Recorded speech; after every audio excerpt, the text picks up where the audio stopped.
வணக்கம் நண்பர்களே, இது வீடியல் விளாக்ஸ். கதை கேட்கலாம் வாங்க. போன எபிசோட்ல பாரியோட விருந்தோம்பல் எப்படி இருந்துச்சுன்னு தெரிஞ்சுக்கிட்டோம். இந்த எபிசோட்ல அவரோட அழகான குடும்பம் பத்தி தெரிஞ்சுக்கலாம். நான் கதை சொல்ற விதம், இந்த கதை பிடிச்சிருந்தா தொடர்ந்து சப்போர்ட் பண்ணுங்க. நீங்க முதலா நம்ம சேனலை பார்க்குறவரா இருந்தா சப்ஸ்கிரைப் பண்ணி பெல் சிம்பலையும் டச் பண்ணுங்க. அப்பதான் நான் அப்லோட் பண்ற வீடியோஸ் உடனுக்குடன் உங்களுக்கு நோட்டிஃபிகேஷன்ல காட்டும். வாங்க கதை கேட்கலாம். வீரயுக நாயகன் வேல்பாரி. கபிலர் எவ்வியூர் வர்றதுக்கு 3 மாதத்துக்கு முன்னால நடந்த நிகழ்ச்சி இது. சித்தாற்றின் வடபுலத்தை சேர்ந்த பாணர் கூட்டம் ஒன்று எவ்வியூருக்கு வந்திருந்தது. அவங்க வேட்ட சமூகத்தை சேர்ந்தவங்க. அவங்க வேட்ட சமூகத்துல இருந்து இப்ப பாணர்களா மாறி இருக்காங்க. யாழ் தெய்வமான மதங்கனையும் மதங்கியையும் வணங்குறவங்க. இந்த குழுவோட தலைவன் மதங்கன், தலைவி மதங்கி அப்படின்னு சொல்லுவாங்க. அவங்களா வேட்டையாடி அந்த விலங்குல இருந்து யாழுக்கு நரம்பு எடுத்து கட்டுவாங்க. இந்த விலங்கோட தோலை பறையா செய்வாங்களாம். இவங்களோட கூத்து எப்பவுமே நள்ளிரவுக்கு பின்னாலதான் தொடங்குமா. ஒரு சின்ன அரிசியோட அளவு யாழ் நரம்புகளை எடுத்து அதை மீட்டப்பட்டு பறை ஒலிக்க தொடங்கும் போது வேட்ட விலங்கோட சீற்றம் ஆரம்பமாகுமா. சிறு பறையின் ஒளியில தொடங்கும் கூத்து நேரம் ஆக ஆக சீற்றம் கொண்டு காட்டையே மிரட்டும். குகை விலங்குகள்லாம் வெளியே எட்டி பார்க்குமா. இந்த குழுவினரின் அடையாளமே தோல் கருவியான தடாரி தான். தடாரிகளை துணியால கட்டி கூடையில வச்சு காவடி மாதிரி 2 பக்கமும் தூக்கிட்டு வருவாங்க. இவங்க பயணம் செய்யும் போது அதை எங்கேயாவது கீழே இறக்கி வைக்கவே மாட்டாங்களாம். தடாரி மண்ணை தொட்டுட்டா அங்க கூத்து நிகழ்த்தி விட்டு தான் அதை திரும்பவும் தூக்கணுமா. கூத்து நடக்கிற இடத்துல மட்டும்தான் அதை கீழே இறக்குவாங்களாம். மற்ற நேரங்கள்லாம் காவடி போல தோல்லையும் கை குழந்தை போல இடுப்புலையும் சுமந்தபடியே இருப்பாங்களாம். அவங்களோட முன்னோர்கள் வேட்டையாடிய யானையின் காலடி அளவு வச்சுதான் தடாரிய வடிவமைப்பாங்களாம். கூத்து நிகழ்ந்துட்டு இருக்கும் போது எந்த கணத்தில் தடாரிகளை எடுத்து பெரும் மதகன் களம் இறங்குவான் அப்படின்னு தெரியாது. யாழ் தேவதை உருகி அழைக்க ஏதோ ஒரு கணத்துல சினம் கொண்டு இறங்குவான். தடாரிகள் எழுப்பும் ஒலி கேட்டு மலை தெய்வம் கூட நடுங்குமா. மதங்கன் மலை நடுங்க ஆடுவான். தடாரிகளோட பேரொளி காட்டையே நடுநடுங்க வைக்குமா. காட்டின் ஆதி மைந்தர்கள் ஆடி ஆட்டம் அது. மதங்கனின் ஆட்டத்தை கதையா கேட்கும் போதே பலரும் நடுங்குவாங்களாம். மதங்கன் கூட்டம் வந்திருக்குது அப்படின்னு கேள்விப்பட்ட உடனே பாரிக்கு ரொம்ப சந்தோஷம். பாரி இதுவரை மதங்கனின் கூத்த பார்த்ததே இல்லை. பாரியின் மனைவி ஆதினி. அவங்க பொதினி மலையின் குலமகள். ஆதினி சின்ன வயசுல பொதினி மலையில அவங்களோட தந்தையோட சேர்ந்து மதங்கனின் நிகழ்வை பார்த்து பயந்து அழுததை பத்தி பாரியிடம் பல முறை சொல்லியிருக்காங்க. ஏனோ பரம்பு நாட்டுக்கு மதங்கனின் கூட்டம் எதுவும் வந்ததே இல்லை. நீண்ட காலத்துக்கு பின்னால பாரி கேள்விப்பட்டான். சித்தாற்றங்கரையில இருந்து நெட்டூர் மலைய சோழன் கைப்பற்றிட்டான் அப்படின்னு. அந்த மண்ணின் மகா கலைஞர்களான மதங்கர்கள் இப்போது அவனது கடல் பணிகளுக்கு ஏவல் வேலை செஞ்சிட்டு இருக்கிறாங்களாம். யாழிசையின் பெருந்தேவிகளான அந்த குலப்பெண்கள் சோழ அரண்மனையில பணிப்பெண்களா வேலை செஞ்சிட்டு இருக்கிறாங்களாம். மதங்கர் இனமே முற்றிலும் அழிஞ்சு போயிடுச்சு அப்படின்னு நினைச்சிட்டு இருந்த பாரிக்கு தப்பி பிழைத்த அந்த பாணர் குழுவை பார்த்ததுல ரொம்ப சந்தோஷம். அதுக்கு அளவே இல்லை. பாரிக்கு 2 மகள்கள். மூத்தவள் அங்கவை, இளையவள் சங்கவை. சிறுமி விளையாட்டை இன்னும் தொலைக்காம இருக்கிற சங்கவை விட 6 வருஷம் மூத்தவள் அங்கவை. பாரியின் குலக்கொடி. தந்தையின் எண்ணத்தை அவரது கண்ணை பார்த்தே தெரிஞ்சுக்குவாங்களாம். தாய் ஆதினிக்கு அங்கவை மீதான வியப்பு எப்பவும் இருந்தது. நான் அறியாத பாரிய இவ எப்படி தெரிஞ்சுக்கிறா என எத்தனையோ முறை நினைச்சிருக்காங்க. உனது சொல்லைத்தான் தந்தை கேட்பார் அப்படின்னு ஒரு முறை கூட சொன்னதே கிடையாது. ஆனா தந்தையை போலவே நீயும் சொல்கிறாயே அப்படின்னு தான் சொல்லியிருக்காங்க. எந்த மாதிரி ஒரு விஷயமா இருந்தாலும் அவளோட கண் கொண்டு பாரி பார்க்கிறாரு. பாரியின் எண்ணம் கொண்டு அங்கவை சிந்திக்கிறா. எப்பவும் இது நடக்கிற நிகழ்வு தான். ஒரு நாள் நண்பகல்ல அருவி குளியல் முடித்து உணவுக்காக காத்துட்டு இருக்கிறாங்க. சமையல் தயாராயிட்டு இருக்குது.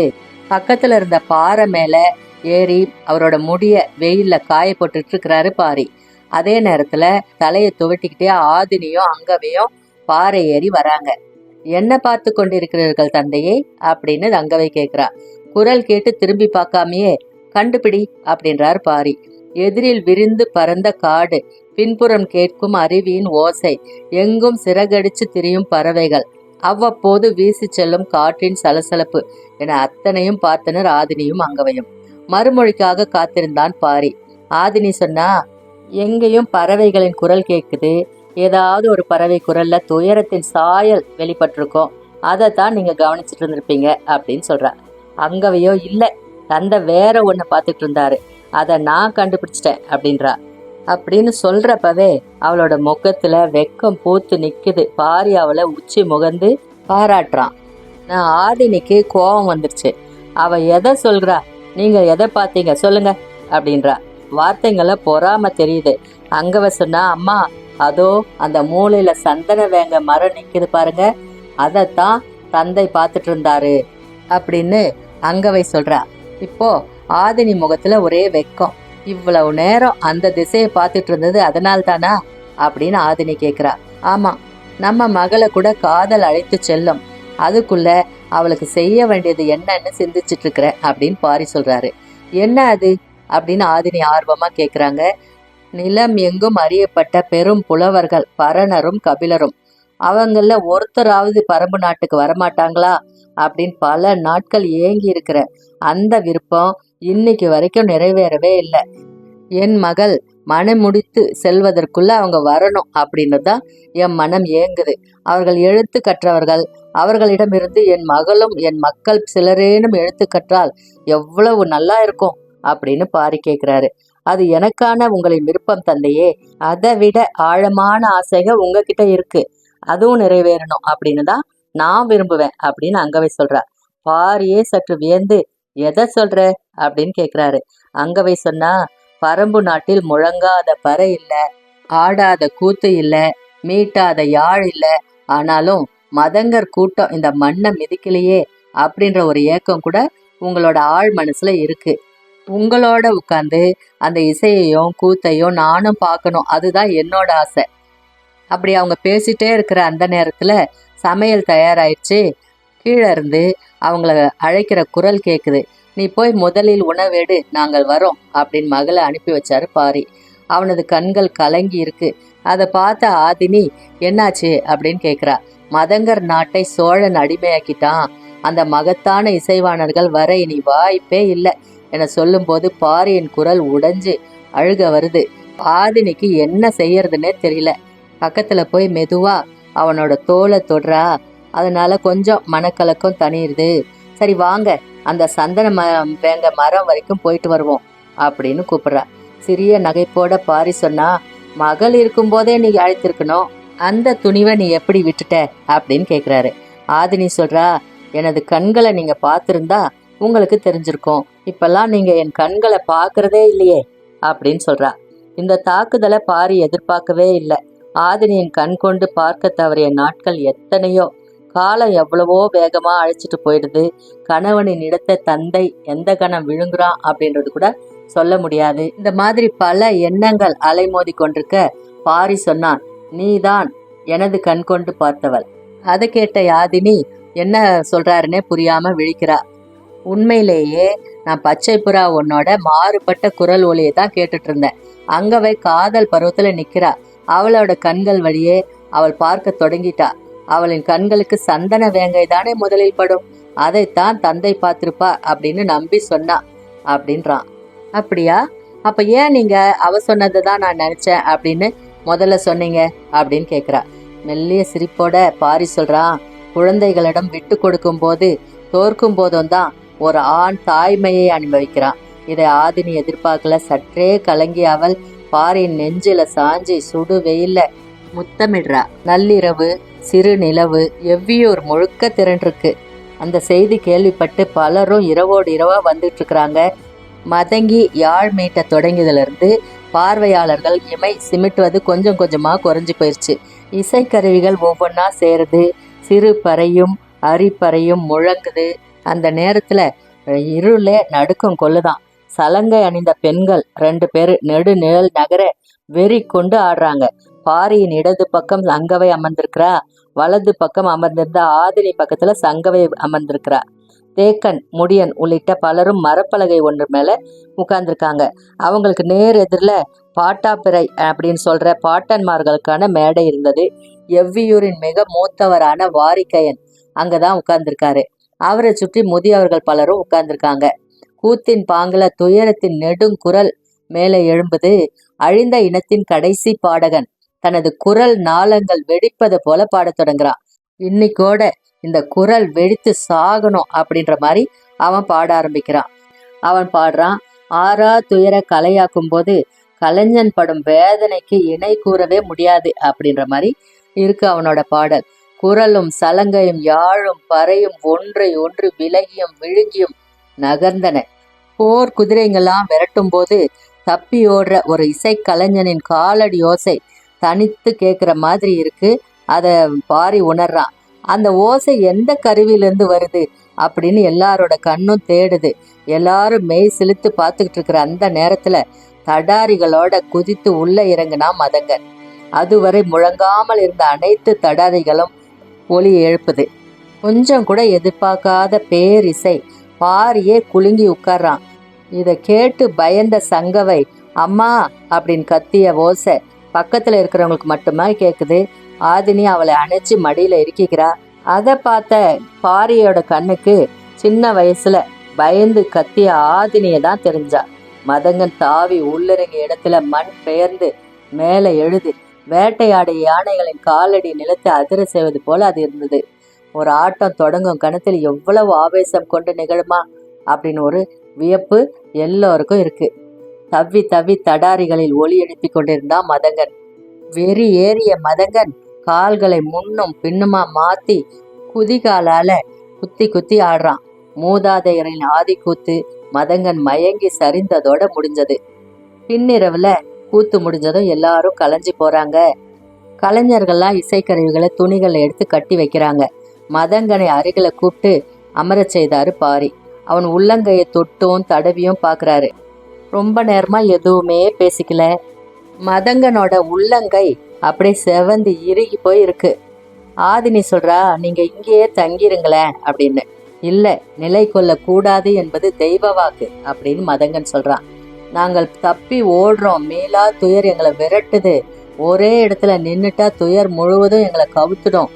மறுபகல் காணாம இரவோடு இரவா ஆடிய நிலம் விட்டு அகல்கிறோம்.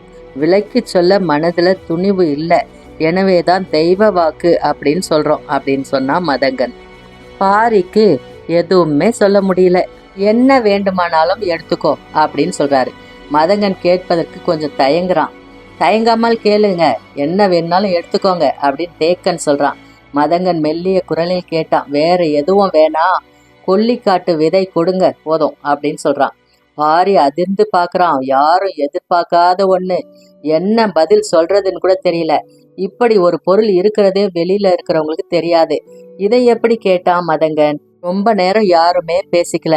பரம்போட ஆதி பொருட்கள் குலம் தாண்டக்கூடாது. அது எங்களோட குலநாகினி வாக்கு. வேறு எது வேணாலும் கேளுங்க. குலநாகினியோட வாக்கு காப்பாற்றப்படட்டும். நாங்கள் புறப்படுறோம். வேற எதுவும் எங்களுக்கு வேணாம் அப்படின்னு சொல்லிட்டு மதங்கன் கிளம்புறான். அவன் உள்ளங்கைய பாரியிடம் தான் இருக்கு இப்பவும். தடாரி அடிச்சு அடிச்சு வடுவேறிய கையை அதை தொட்டு அழுத்தியபடியே தலை நிமிராமல் பாரி சொல்றான், எடுத்து வாருங்கள். மாளிகையை நோக்கி வீரர்கள் ஓடுறாங்க. 4 நாட்களுக்கு முன்னால மதங்கன் கூட்டம் மேற்கு எல்லையில பரம்பு நாட்டுக்குள்ள நுழைஞ்சாங்க. பன்றிக்காட்டின் அடிவாரம் இருக்கும் காட்டாளந்தான் முதல் சிற்றூர். அந்த திசை வழியா நுழையும் எந்த பாணர் கூட்டமும் அந்த ஊரை அடையும். அதன் பிறகு வீரன் ஒருவன் அந்த கூட்டத்தை அழைச்சிட்டு 3 நாள் நடந்து எவ்வியூருக்கு கூட்டிட்டு வருவான். அப்படிதான் இவங்களும் வந்தாங்க. வரும் வழியில கூட்டத்தில் இருந்த பெண் ஒருத்தி மயங்கி சரிஞ்சா. என்ன அப்படின்னு அந்த வீரன் கேட்கறப்பதான் தெரியுது, அவங்கெல்லாம் ஆகாரமே இல்லாம இந்த பயணம் செய்யறாங்க அப்படின்ட்டு.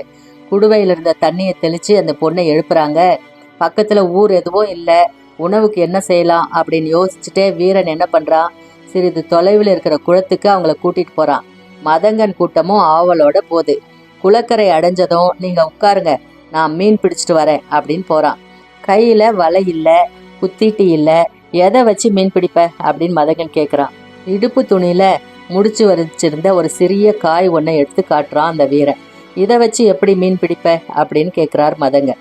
பாருங்கள் அப்படின்னு சொல்லிட்டு அந்த வீரன் அந்த காயை எடுத்து ஒரு கல் மேலே வச்சு ஒரு தட்டு தட்டுறான். அது 2ஆ உடையுது.